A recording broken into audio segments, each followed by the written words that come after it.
La operación que capturó a Israel Vizcarra Beltrán, alias El Palillo, también conocido como El Chino,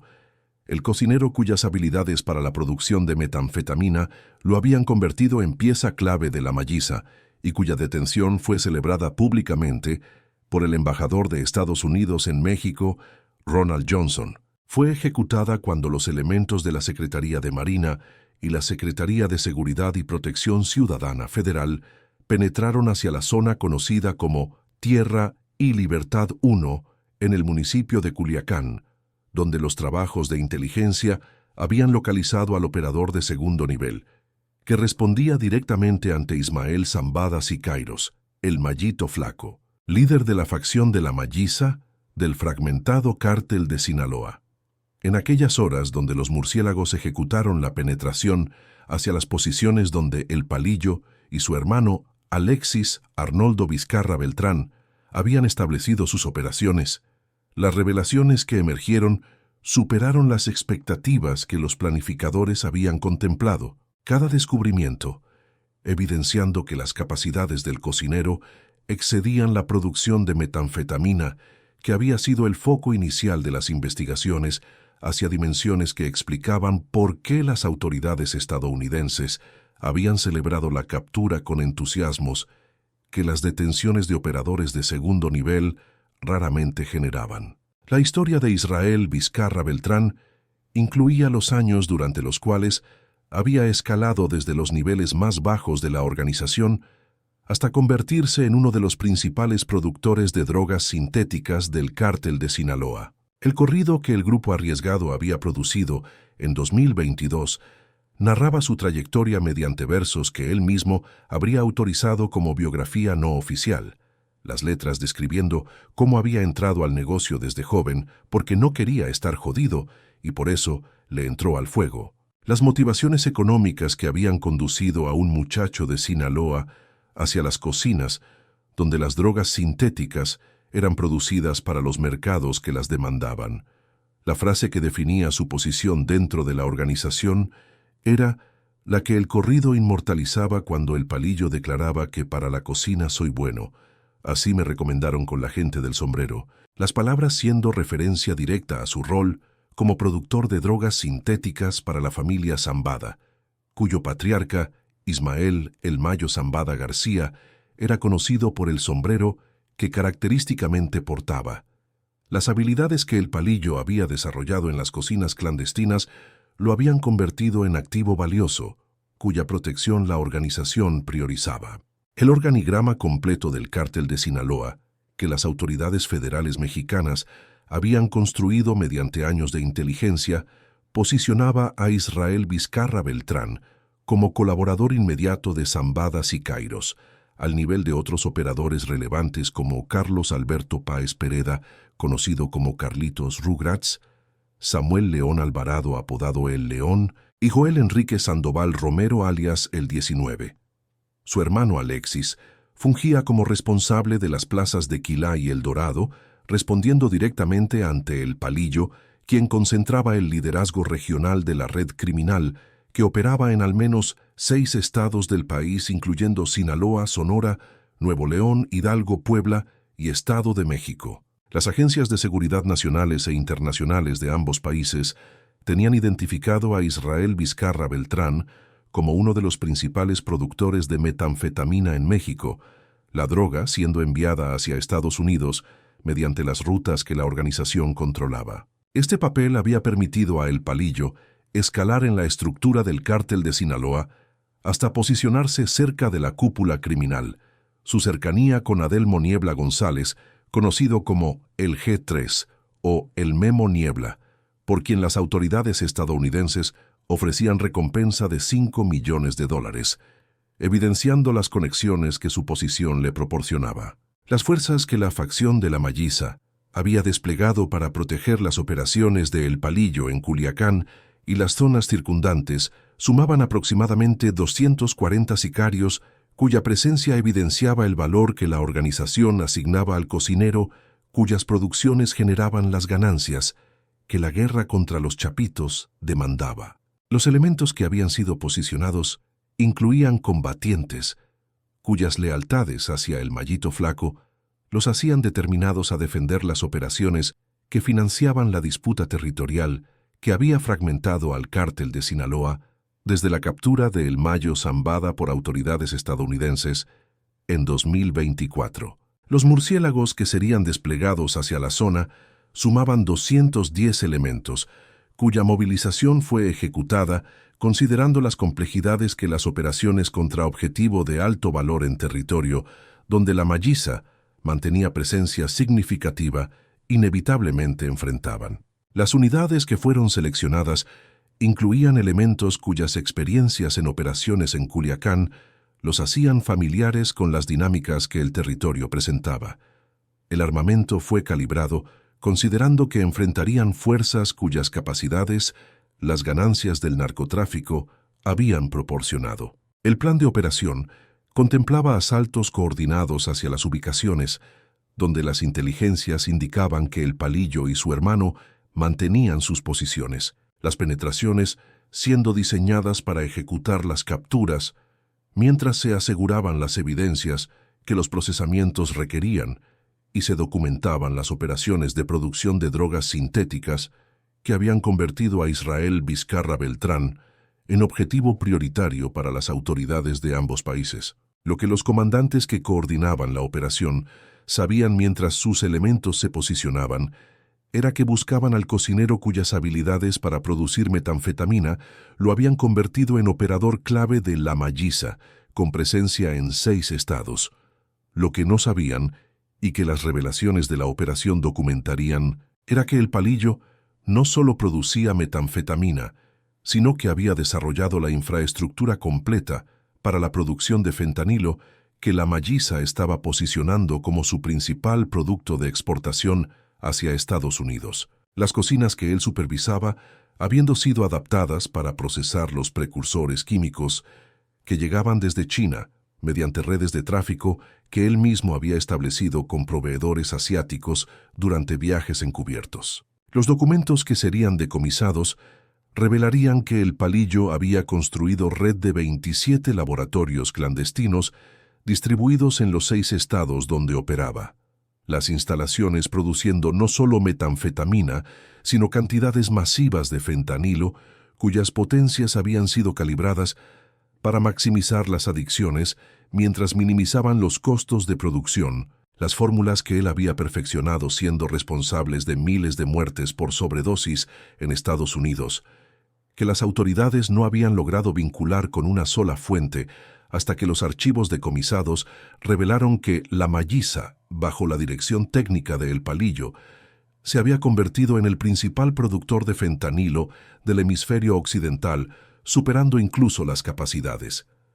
que los chapitos habían desarrollado. La rivalidad entre las facciones,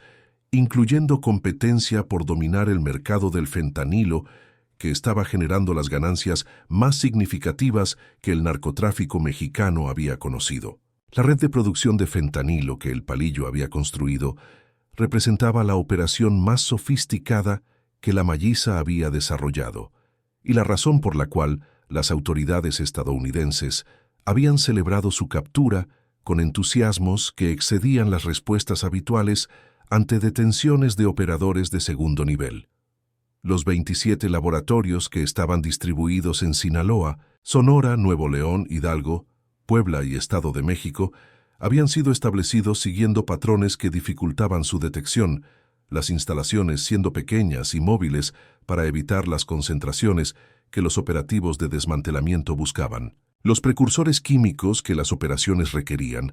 llegaban desde China mediante las redes que el Palillo había establecido durante viajes que había ejecutado bajo identidades falsas. Los contactos con proveedores asiáticos habían sido desarrollados mediante intermediarios que operaban desde países del Pacífico, donde las regulaciones sobre los químicos eran menos estrictas. Los envíos llegaban a puertos mexicanos camuflados como materiales industriales legítimos. Las empresas fachada que el Palillo había establecido proporcionando las coberturas que las importaciones requerían. Las fórmulas que el Palillo había desarrollado para la producción de fentanilo habían sido perfeccionadas mediante experimentaciones que buscaban maximizar las potencias mientras reducían los costos de producción. Los productos que sus laboratorios generaban eran significativamente más potentes que los que otras organizaciones producían, las concentraciones siendo calibradas para generar adicciones más intensas que aseguraban mercados cautivos. Las muertes por sobredosis que estas potencias causaban eran consideradas efectos colaterales aceptables por una organización cuyas prioridades eran las ganancias que el producto generaba. Los documentos decomisados revelarían que la red de El Palillo había procesado precursores suficientes para producir cantidades de fentanilo que habrían sido responsables de decenas de miles de muertes por sobredosis en Estados Unidos durante los años de operación. Las conexiones que los archivos evidenciaban incluían coordinaciones con distribuidores en ciudades estadounidenses que recibían los productos mediante las rutas que la organización controlaba. Las coordinaciones que fueron establecidas para la operación incluyeron los protocolos especiales que las capturas de objetivos de alto valor con conexiones internacionales demandaban. Los comandantes comprendían que El Palillo no era simplemente un cocinero de metanfetamina, sino pieza clave en las operaciones de fentanilo que estaban causando crisis de salud pública en Estados Unidos, las dimensiones de su rol explicando por qué las autoridades estadounidenses habían proporcionado inteligencias que contribuyeron a su localización. Las unidades especializadas en el procesamiento de laboratorios clandestinos fueron incorporadas, considerando que las operaciones probablemente descubrirían instalaciones de producción cuyo manejo requería las expertices que los materiales químicos peligrosos demandaban. Los asaltos fueron iniciados a las 4:17 de la madrugada, cuando los contingentes ejecutaron las penetraciones hacia los territorios donde las defensas de la Malliza habían sido establecidas para proteger las operaciones de El Palillo. Los elementos que avanzaron hacia las posiciones identificadas enfrentaron las resistencias que los sicarios que protegían al cocinero ofrecieron con las intensidades que la defensa de activo tan valioso demandaba. Los sicarios de la Malliza, que fueron alcanzados por los primeros asaltos, respondieron con las capacidades que las ganancias del fentanilo les habían proporcionado. Los combatientes que defendían las posiciones demostraron las determinaciones que la protección de las operaciones que generaban cientos de millones de dólares demandaba, cada posición siendo defendida con las resistencias que las circunstancias justificaban. Los combates que se desarrollaron alcanzaron las intensidades que los enfrentamientos en territorio donde la Malliza mantenía control significativo inevitablemente producían. Las defensas que habían sido preparadas fueron ejecutadas con las ferocidades que las protecciones de operaciones de fentanilo demandaban, dado que las exposiciones producirían consecuencias que excedían las capturas individuales hacia desmantelamientos de infraestructuras que habían requerido años construir. La captura de Israel Vizcarra Beltrán fue ejecutada cuando los elementos penetraron hacia la ubicación donde el cocinero se había refugiado. El Palillo fue detenido junto con su hermano Alexis Arnoldo Vizcarra Beltrán, cuyas responsabilidades como administrador de las plazas de Quilá y El Dorado lo convertían en objetivo secundario valioso. Los materiales que fueron asegurados en la ubicación incluyeron un fusil, un arma corta, 220 cartuchos de diversos calibres, cerca de 1 kilogramo de droga presuntamente sintética, equipos de comunicación y un vehículo Dodge. Los documentos que fueron encontrados en las ubicaciones que El Palillo controlaba revelaron las evidencias que confirmaron las dimensiones de la red de producción de fentanilo que había construido.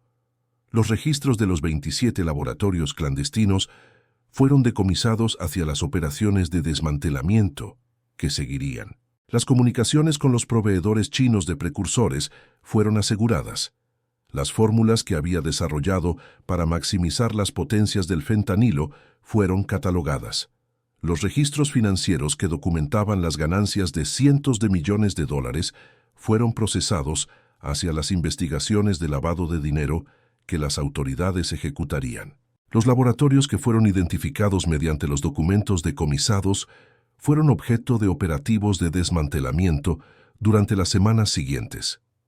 Las instalaciones que fueron localizadas en los 6 estados donde la red operaba contenían los equipos y los materiales que las producciones de fentanilo requerían. Los precursores químicos que fueron asegurados sumaban toneladas cuyas conversiones habrían producido cantidades de fentanilo suficientes para causar cientos de miles de muertes por sobredosis. Los combates se extendieron durante aproximadamente 6 horas,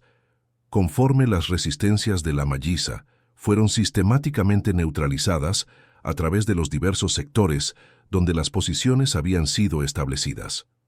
Las defensas cedieron cuando los recursos que las resistencias requerían fueron agotados por las presiones sostenidas que los asaltos mantenían. Las operaciones de consolidación que siguieron procesaron los territorios conquistados sistemáticamente, los equipos asegurando las evidencias sobre la red de fentanilo, mientras los especialistas catalogaban los materiales químicos que fueron encontrados y las conexiones internacionales que los documentos revelaban. El balance que fue consolidado cuando las operaciones fueron declaradas completadas reveló una jornada cuyas dimensiones incluían tanto la captura del cocinero, que había escalado hasta convertirse en arquitecto de la infraestructura de fentanilo de la Malliza, como la exposición de red de producción, cuyas capacidades habrían causado destrucciones masivas en comunidades estadounidenses. Los sicarios muertos sumaban 147 cuando los conteos fueron completados, la cifra representando las fuerzas que habían sido desplegadas para defender las operaciones del productor más valioso de la facción. Los capturados incluyeron a El Palillo y su hermano, además de 39 personas vinculadas con las operaciones de producción, incluyendo químicos que operaban los laboratorios, coordinadores de las redes de distribución de precursores y operadores de las empresas fachada que las importaciones empleaban. Las bajas del lado de los murciélagos evidenciaron que las operaciones contra objetivo de tan alto valor producían costos significativos. 13 elementos habían muerto durante las horas de combate, distribuidos entre los sectores donde las resistencias habían sido más intensas. 29 elementos adicionales habían resultado heridos con gravedades que variaban según las circunstancias de los encuentros. El embajador de Estados Unidos en México, Ronald Johnson, celebró públicamente la detención mediante mensajes en sus redes sociales, donde expresó su reconocimiento formal a la Secretaría de Marina, la Secretaría de Seguridad y Protección Ciudadana y el Gabinete de Seguridad por la captura de Israel Vizcarra Beltrán, alias El Palillo,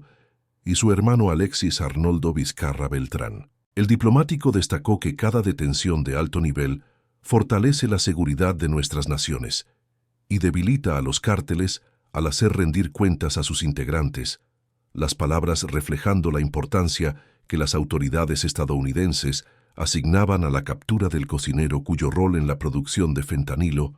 había sido revelado. El embajador Johnson contextualizó la detención dentro del marco de cooperación bilateral, que los presidentes Donald Trump y Claudia Sheinbaum Pardo habían reafirmado, enfatizando el compromiso compartido con la construcción de comunidades más seguras donde las personas honestas puedan prosperar. La celebración pública de la captura evidenciaba que las autoridades estadounidenses comprendían las dimensiones de lo que El Palillo había construido y las consecuencias que su infraestructura de fentanilo había causado en comunidades estadounidenses. Las implicaciones de las revelaciones produjeron respuestas que sacudieron las comprensiones sobre las capacidades de producción de fentanilo que la Malliza había desarrollado bajo la dirección técnica de El Palillo durante años de operación encubierta que ninguna autoridad había detectado completamente. La facción que había sido considerada principalmente como productora de metanfetamina fue reconocida como competidor principal en el mercado del fentanilo,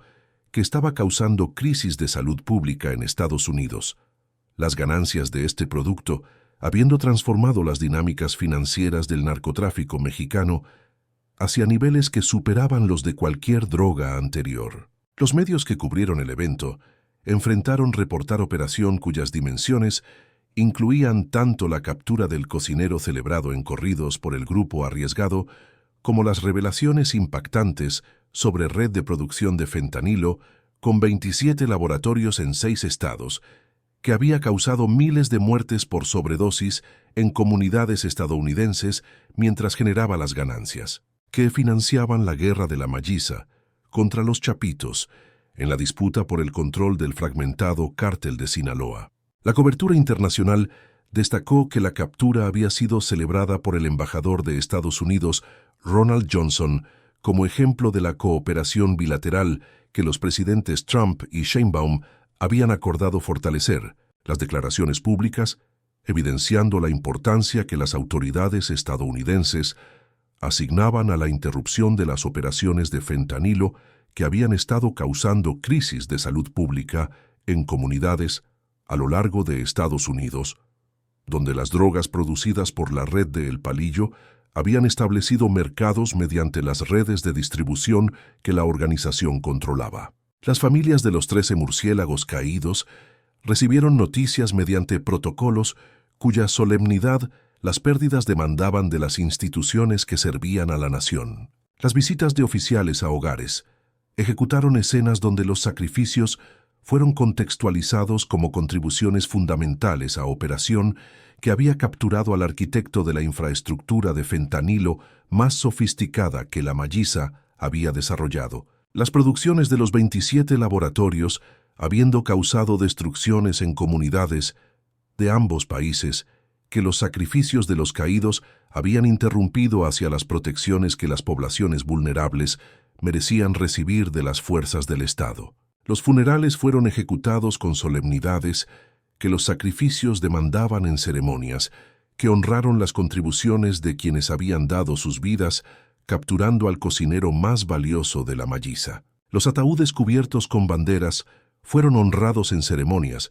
cuya cobertura mediática enfatizó que las muertes habían logrado la captura del arquitecto de la infraestructura de fentanilo mientras exponían la red de 27 laboratorios y las conexiones internacionales con proveedores chinos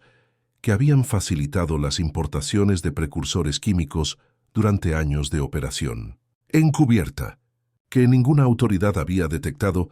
hasta que los trabajos de inteligencia localizaron a El Palillo en Tierra y Libertad 1. Las autoridades que presidieron las ceremonias destacaron que los hombres caídos habían contribuido a operación, cuyas consecuencias excedían la captura de un solo individuo hacia el desmantelamiento de infraestructura criminal que había estado causando destrucciones masivas en comunidades de ambos países. La celebración pública del embajador estadounidense evidenciaba las dimensiones de lo que la operación había logrado interrumpir. El primer aniversario de la operación encontró a El Palillo enfrentando los procesamientos que sus crímenes demandaban mientras las solicitudes de extradición hacia Estados Unidos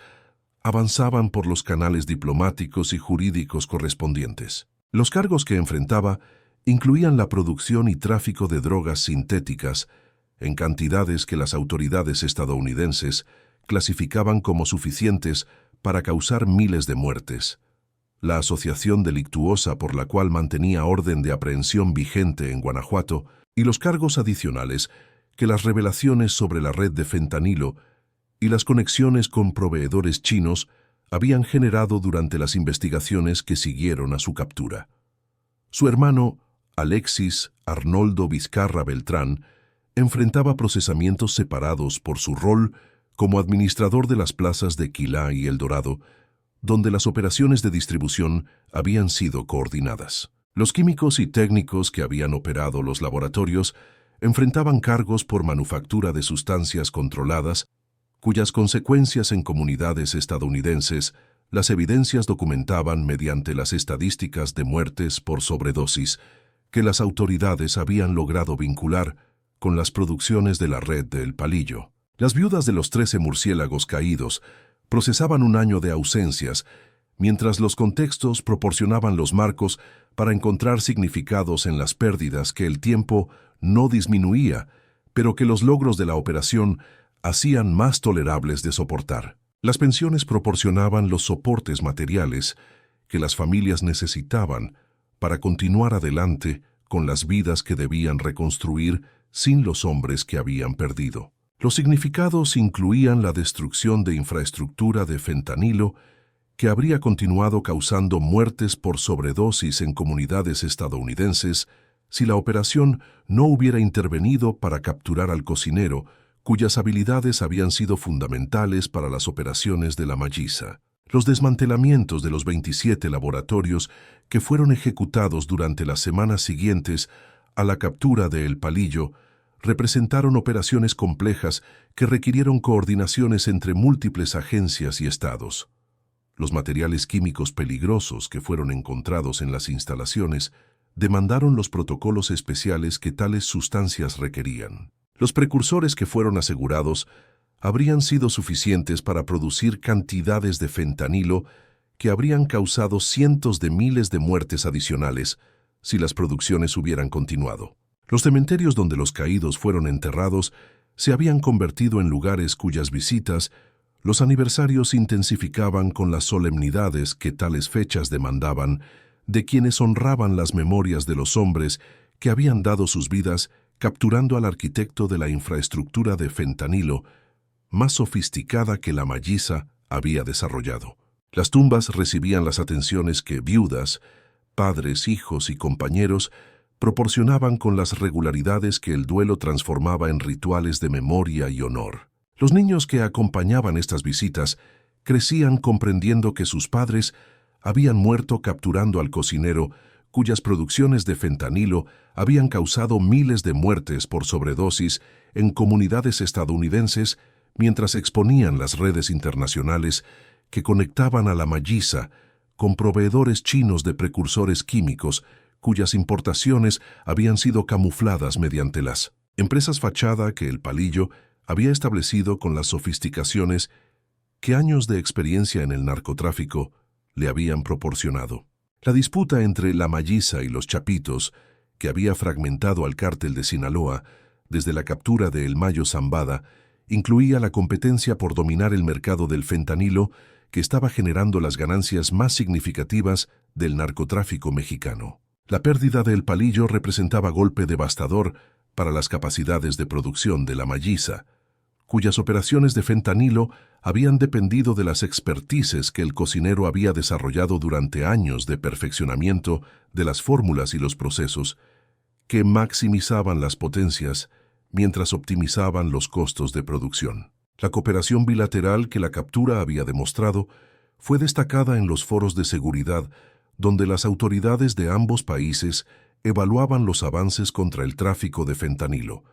El caso de El Palillo fue presentado como ejemplo de cómo las inteligencias compartidas y las operaciones coordinadas podían producir resultados que ningún país habría logrado individualmente. La noche que descendía sobre Culiacán un año después, encontraba territorio donde las consecuencias resonaban en los procesamientos de El Palillo que avanzaban hacia las extradiciones que Estados Unidos había solicitado formalmente, en los desmantelamientos de los 27 laboratorios que su red había establecido en 6 estados, cuyas operaciones habían sido sistemáticamente clausuradas, y en las investigaciones sobre las conexiones con proveedores chinos de precursores químicos que continuaban produciendo detenciones adicionales de los intermediarios que habían facilitado las importaciones mediante las empresas fachada que El Palillo había establecido. Las lecciones sobre las capacidades de producción de fentanilo que organizaciones como la Mayisa habían desarrollado fueron incorporadas a los análisis cuyas audiencias incluían las autoridades de seguridad de ambos países. Los patrones que la red de El Palillo había empleado fueron documentados hacia las detecciones que operaciones similares requerirían, las metodologías de camuflaje de precursores como materiales industriales, siendo identificadas para fortalecer los controles en los puertos donde las importaciones llegaban, las reformas en los sistemas de monitoreo de importaciones químicas que las revelaciones demandaban, fueron discutidas en los foros bilaterales de cooperación contra el fentanilo. Los protocolos que permitirían detectar los envíos de precursores desde Asia fueron evaluados hacia los fortalecimientos que las prevenciones de futuras operaciones similares requerían mediante coordinaciones con las autoridades aduaneras de ambos países. El Grupo de Implementación de Seguridad, que altos funcionarios de Estados Unidos y México habían reunido en Washington, subrayó la prioridad de poner fin a la crisis del fentanilo, acelerando las extradiciones y traslados de líderes criminales, como el Palillo, desarticulando sus redes financieras ilícitas e intensificando esfuerzos contra el tráfico de armas que las organizaciones empleaban para defender sus operaciones de producción. Los murciélagos que habían participado en la operación y sobrevivido continuaban carreras informadas por experiencias que capturar al cocinero más valioso de la Malliza había producido en sus comprensiones de las amenazas que el fentanilo representaba. Los que habían procesado los laboratorios donde las drogas eran producidas portaban memorias de las instalaciones donde sustancias capaces de causar miles de muertes eran manufacturadas con las eficiencias que años de experiencia habían perfeccionado. Las luces de Tierra y Libertad, uno brillaban sobre paisajes donde el cocinero que había declarado para la cocina «Soy bueno» había sido capturado junto con las evidencias que revelaron que sus habilidades culinarias habían sido empleadas para construir infraestructura de fentanilo sin precedentes, cuyas producciones habían causado destrucciones masivas en comunidades estadounidenses que finalmente habían sido interrumpidas mediante los sacrificios de los 13 hombres que habían muerto, ejecutando la operación que las autoridades de Estados Unidos habían celebrado públicamente porque comprendían las dimensiones completas de lo que el Palillo había construido durante años de operación encubierta y las consecuencias devastadoras que su captura había evitado para las comunidades de ambos países, que habrían continuado siendo víctimas de las drogas que sus 27 laboratorios producían, con las eficiencias y las potencias que sus años de experiencia habían perfeccionado hacia fórmulas que maximizaban las adicciones mientras multiplicaban las muertes que las sobredosis inevitablemente causaban en las calles de ciudades estadounidenses donde el fentanilo de la Malliza había establecido. Mercados que la captura del cocinero finalmente había interrumpido hacia las justicias que las víctimas y sus familias merecían recibir.